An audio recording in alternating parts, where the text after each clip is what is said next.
Angioplasty का बहुत significant role है।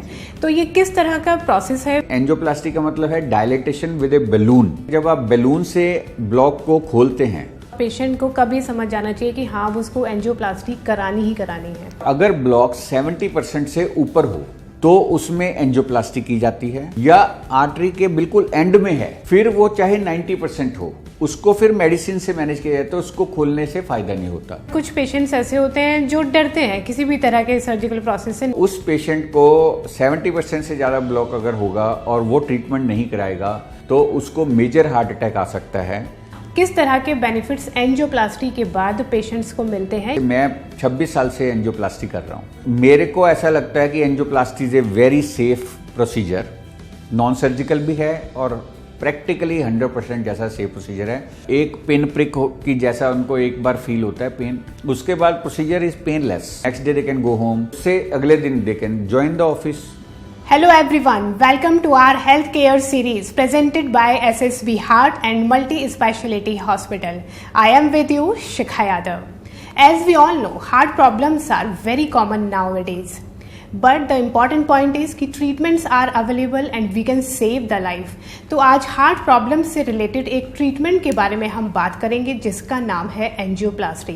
जब कोरोनरी आर्टरीज में ब्लॉकेज हो जाती है तो उसको ओपन किया जाता है एंजियोप्लास्टी प्रोसेस के थ्रू। इसके रिगार्डिंग इम्पॉर्टेंट सभी इंफॉर्मेशन लेते हैं हमारे साथ एसएसबी हॉस्पिटल के CMD and senior interventional cardiologist doctor SS Bansal से। Doctor Bansal, welcome to the show. Doctor Bansal, मैं आपसे आज बहुत इंपॉर्टेंट टॉपिक एंजियोप्लास्टी की बात करना चाहूँगी बिकॉज हार्ट के पेशेंट्स के लिए एंजियोप्लास्टी का बहुत सिग्निफिकेंट रोल है। तो ये किस तरह का प्रोसेस है, ब्रीफ में बताएं। एंजियोप्लास्टी एक नॉन सर्जिकल प्रोसीजर है जो एक छोटे से पंचर ग्रॉइन में या जांग जिसको कहते हैं उसके थ्रू एक छोटा सा पंचर किया जाता है, या आजकल तो और भी आसान उसको कर दिया है।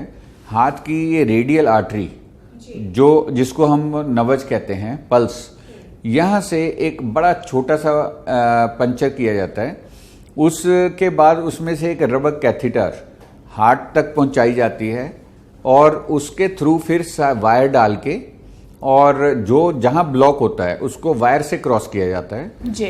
और उस वायर पे फिर बैलून को, वो एक गाइड का काम करता है, उसी के ऊपर हम बैलून लेके जाते हैं, उसी के ऊपर स्टेंट लेके जाते हैं जी। तो जब वो ब्लॉक के पास बैलून ब्लॉक के अक्रॉस पहुंच जाता है तब उस बैलून को इन्फ्लेट कर दिया जाता है जिससे ब्लॉक खुल जाता है। फिर स्टेंट के जाने की जगह बनती है, फिर वहां पे स्टेंट को लगा के फुला दिया जाता है तो वो आर्टरी को खोल के रखता है। तो वो स्कैफोल्डिंग कहते हैं उसको भी, एक किस्म से आपने एक स्कैफोल्ड बना दिया जिससे आर्टरी इलास्टिक रिकॉइल से बंद नहीं हो सकती। तो पहले एंजियोप्लास्टी का मतलब, उसमें एंजियोप्लास्टी का मतलब है डायलेटेशन विद ए बैलून। लेकिन क्या होता है कि जब आप बैलून से ब्लॉक को खोलते हैं ओवर द वायर जी, तो अगर आप बैलून को जब डिफ्लेट करके निकाल लेते हैं तो आर्टरी की इलास्टिक रिकॉइल से वो वापस कोलैप्स हो जाता है। तो वो कोलैप्स होके फिर से बंद हो जाती है आर्टरी। उसका बहुत हाई रिस्क होता है, इसलिए उस रिस्क को मिटिगेट करने के लिए, खत्म करने के लिए उसमें स्टेंट लगा दिया जाता है जो उसको कोलैप्स होके बंद नहीं होने देता। तो एंजियोप्लास्टी का मतलब हो गया balloon dilatation of opening of the block with balloon dilatation जी। वो तो होगी। एंजियो मीन्स आर्टरी और प्लास्टी मीन्स आर्टरी की रिपेयर। तो repair of the artery with balloon is called as angioplasty. उसके बाद स्टेंट लगाया जाता है तो इसको हम कह देते हैं एंजियोप्लास्टी विद स्टेंटिंग। पेशेंट को कभी समझ जाना चाहिए कि हाँ उसको एंजियोप्लास्टी करानी ही करानी है?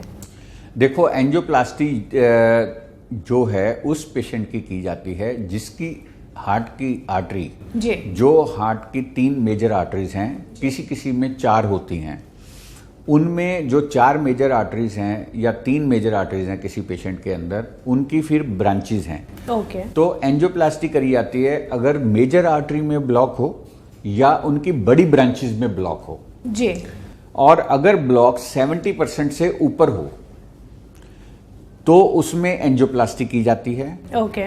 और अगर ब्लॉक 70% से कम हो तो उसको मेडिसिन से मैनेज किया जाता है। एक तो ये इंपॉर्टेंट पॉइंट है।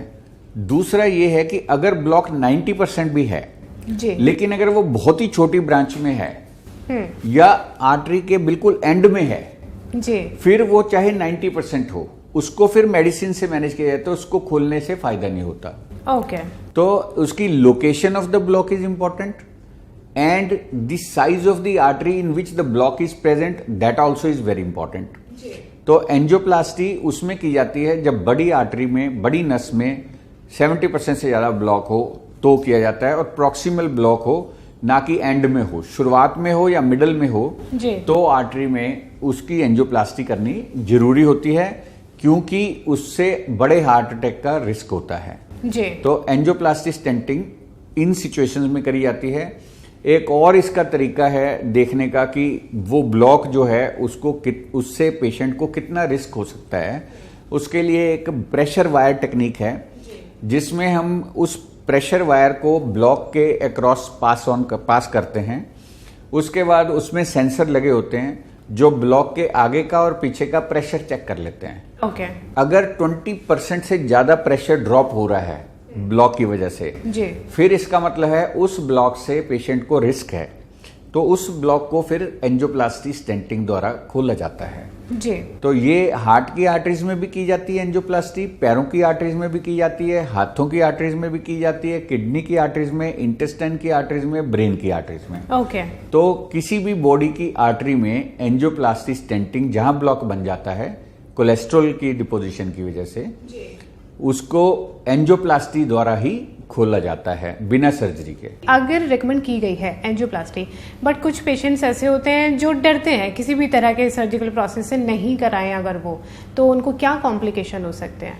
सबसे बड़ी बात यह है कि उनको 30% लोगों को जी, ब्लॉक अगर होता भी है सीरियस तो भी उनको एंजाइना नहीं होता। एंजाइना का मतलब होता है ब्लॉक की वजह से जो चेस्ट पेन होता है पेशेंट को, उसको हम एंजाइना कहते हैं। जी, साइलेंट हार्ट डिजीज जिनको है 30% लोगों को पेन सिग्नल एब्सेंट होता है, जी, मतलब कि ब्लॉक है लेकिन उसका कोई वार्निंग नहीं उनको मिलती। जी, तो उनको कई बार ब्रेथलेसनेस होती है चलने से पर पेन नहीं होता।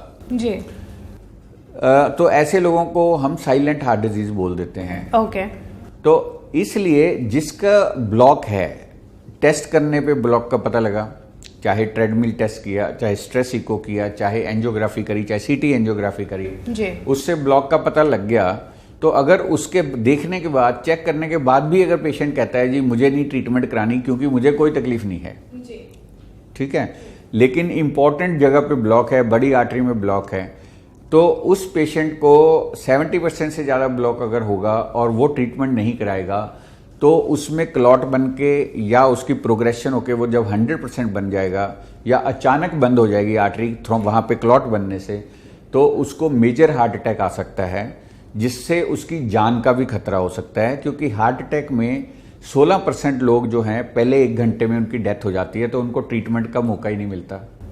ओके, और जो पेशेंट जो डायग्नोज नहीं कर पाते उसको गैस ही समझ के इग्नोर मार देते हैं, या उनके डॉक्टर उसको ईसीजी नहीं कराते, पता नहीं चलता, मिस हो जाती है, 24 आवर्स के बाद अगर 24 आवर्स में भी बीमारी का पकड़ में ना आए, हार्ट अटैक पकड़ में ना आए, तो 33% पेशेंट्स की डेथ हो जाती है। Okay, it's a big number, very big number.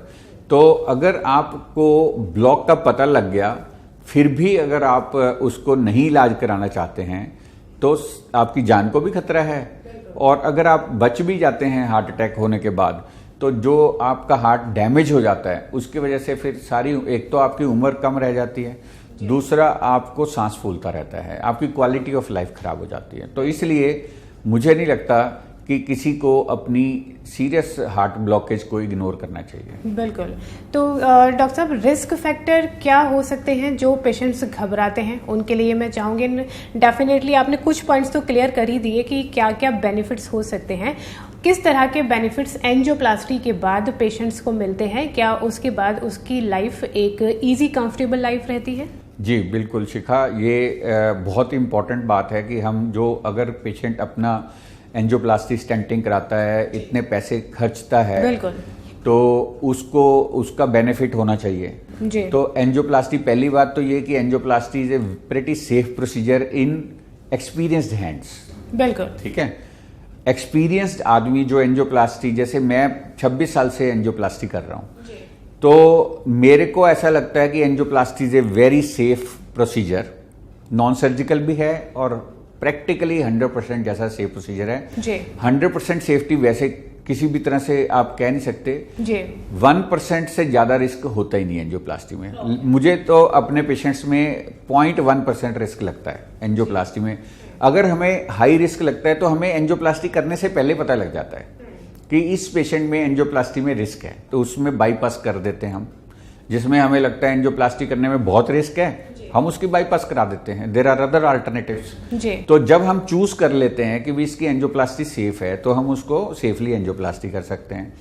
Angioplasty करने के बाद पेशेंट तीसरे दिन अपने ऑफिस जा सकता है जी। काम कर सकता है अपने, क्योंकि उसकी बॉडी पे कोई कट नहीं लगा, कोई स्टिच नहीं लगा। और हाथ से होती है तो यूरिन, पेशेंट को होता क्या था, पैर से जब करते थे तो 12 घंटे सीधे लेटे रहना पड़ता था जी। तो उनको यूरिन पास करने में प्रॉब्लम होती थी, खाना खाने में प्रॉब्लम होती थी। अब हाथ से होती हैं ज्यादातर एंजियोप्लास्टीज, तो उसमें तो पेशेंट तुरंत बैठ सकता है, खाना खा सकता है, किसी भी प्रकार की उनको प्रॉब्लम नहीं होती है। एंजियोप्लास्टी के बाद वो एकदम कंफर्टेबल रहता है, तो उसको कोई पेन भी नहीं। It is practically A painless procedure. मेरे पेशेंट तो मैं एंजियोप्लास्टी करता हूँ, बात करते करते उनकी एंजियोप्लास्टी हो जाती है, उनसे बात करते उनका ध्यान इधर उधर लगाया और एंजियोप्लास्टी कर दी 15 मिनट में जी। तो पेशेंट के लिए बहुत ही कंफर्टेबल प्रोसीजर है, बिना जनरल एनेस्थीसिया के होता है। ओके। जस्ट लोकल एनेस्थीसिया, एक पिन प्रिक की जैसा उनको एक बार फील होता है पेन जी। वो एनेस्थीसिया देने के लिए लोकल एनेस्थीसिया। उसके बाद प्रोसीजर इज पेनलेस जी। फिर उसके बाद तीसरे दिन उसी रादर आपको एंजियोप्लास्टी के बाद they can sit in the bed, eat, walk to the washroom, they can do everything. Next day they can go home. Okay. उसके बाद वो उससे अगले दिन they can join the office, start working there. उनको सिर्फ और सिर्फ सबसे इंपॉर्टेंट प्रिकॉशन ये होती है कि मेडिसिन जो हम देते हैं ब्लड थिनर, वो डॉक्टर की सलाह के बिना बंद नहीं करने होते, क्योंकि जो स्टेंट है वो अभी ब्लड के टच में है, क्योंकि उसके ऊपर कोई कवरिंग, नेचुरल कवरिंग बनती है जो टिश्यू की, उसको लगते हैं 6 वीक्स टू 3 मंथ्स जी। और शुरू में ब्लड जब फ्लो करता है स्टेंट के थ्रू, तो ब्लड के प्लेटलेट्स उसको फॉरेन बॉडी समझ के उस पर चिपक के क्लॉट बना देते हैं। ओके। इसलिए पेशेंट को अपने ब्लड थिनर बंद नहीं करने होते। तो पेशेंट को ब्लड थिनर बंद नहीं करना होता और पहले 48 आवर्स हम इसलिए काम पे उसको अवॉइड करते हैं जाना, उसको अवॉइड करना चाहिए 48 आवर्स तक जी। क्योंकि वो अगर हॉस्पिटल के आसपास या घर में रहता है, अगर क्लॉट बन जाता है जिसके चांसेस 0.3% होते हैं जी। मतलब 1000 लोगों में से सिर्फ 3 को क्लॉट बनेगा। ओके। और क्लॉट बन के अगर स्टेंट ब्लॉक होता है तो पेशेंट का वो तुरंत हार्ट स्पेशलिस्ट उसको साफ कर देता है। जी। उसका सोल्यूशन भी है, एक तो 1000 में से 3 को बनेगा, फिर उसका सोल्यूशन है उसको आप बैलून से फटाफट साफ कर सकते हो। तो इसलिए प्रोसीजर काफी सेफ है, बाद में भी पेशेंट को कोई विशेष प्रॉब्लम नहीं आती, अगर आती है तो उसका सोल्यूशन है। जी। एक जो इसमें इंपॉर्टेंट पॉइंट होता है वो होता है रीस्टेनोसिस। रीस्टेनोसिस का मतलब होता है कि बॉडी जब है उस पर कवरिंग बनाती है, टिश्यू की कवरिंग। एक जो कवरिंग है वो 6 वीक्स में बननी शुरू होती है और 3 महीने में पूरी बन जाती है। कई बार बॉडी जो है बॉडी रिएक्ट करती है ना, आपने उसको ब्लॉक को खोला है तो बॉडी के टिश्यू को आपने इंजर किया है, एक कंट्रोल्ड इंजरी दी है।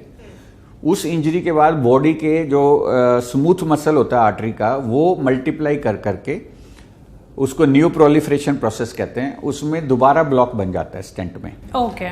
उसके चांसेस जो है, पहले जब बेयर मेटल स्टेंट आया करते थे जिनमें मेडिसिन नहीं होती थी, उनमें उसके चांसेस 20% होते थे। ओके।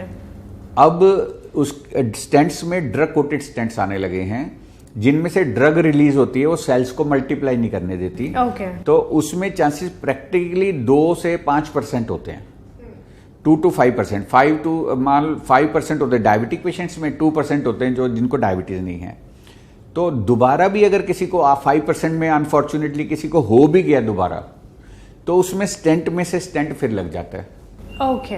तो इसलिए ये प्रोसीजर बहुत सेफ है, लॉन्ग टर्म में भी सेफ है, और पेशेंट को कोई रिस्ट्रिक्शन नहीं है। पेशेंट अपनी सारी एक्टिविटीज कर सकता है जी। सारी गेम्स जो पहले वो खेलता है वो खेल सकता है। स्टेंट लगने की वजह से उसको कोई रिस्ट्रिक्शन नहीं आएगी जी। बीमारी की वजह से रिस्ट्रिक्शन आएंगी। अगर किसी को ब्लॉकेज है तो हम कहते हैं भी बहुत आपको विगरस एक्सरसाइज नहीं करनी, स्टर्नुअस एक्टिविटीज नहीं करनी, वेट्स नहीं उठाने। लेकिन एक अगर किसी को 2 ब्लॉक हैं, दोनों खोल दिए, स्टेंट लग गए, उसके बाद वो वेट उठाए, एक्सरसाइज करे, सारी एक्टिविटीज करे, कोई रिस्ट्रिक्शन नहीं है। तो बहुत बेनिफिट्स हैं। As you have a very great experience in your field, SSB hospital की अगर बात करें तो कितनी एंजियोप्लास्टी यहाँ पर लगभग हो जाती है, और आपके जो पेशेंट्स हैं वो सिर्फ यहीं के हैं या इंडिया के हैं, या आपके आउट ऑफ कंट्री भी कुछ पेशेंट्स हैं? शिखा, हमारे यहाँ पे अभी रफली ऑन एन एवरेज 100, 110, 120 एंजियोप्लास्टीज होती हैं मंथ में। ओके। और उनमें से पेशेंट्स हमारे पास, क्योंकि ये हॉस्पिटल जो है शुरू किया था हमने नवंबर में, 8 मंथ्स हुए हैं, तो 8 मंथ्स की एवरेज जो है हमारी 100+ एंजियोप्लास्टीज हैं इन ए मंथ जी।